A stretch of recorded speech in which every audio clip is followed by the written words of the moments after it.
সম্মানিত দর্শক, আমি আমার বাগানটার যত ভিতরের দিকে ঢুকছি ততই অবাক হচ্ছি।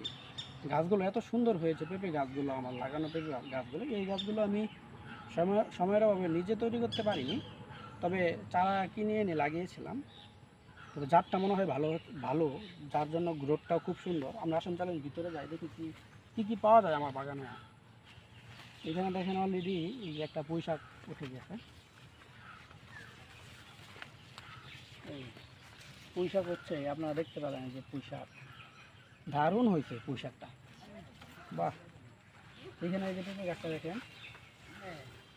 এখানে পেঁপে গাছটা কি সুন্দর, মানে এখানে একসাথে 3টা পেঁপে গাছ।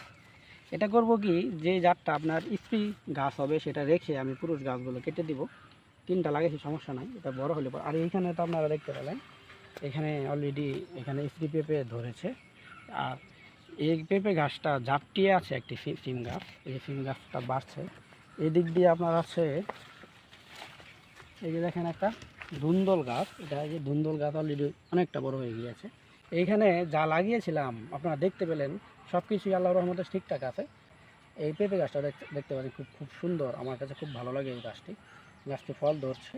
কী পরিমাণ ফলন দেয় সেটা আমি পরবর্তী ভিডিওতে আপনাদের জানাবো। তো আজ এই পর্যন্তই। পাঠশালা ও প্রকৃতির পাশে থাকুন।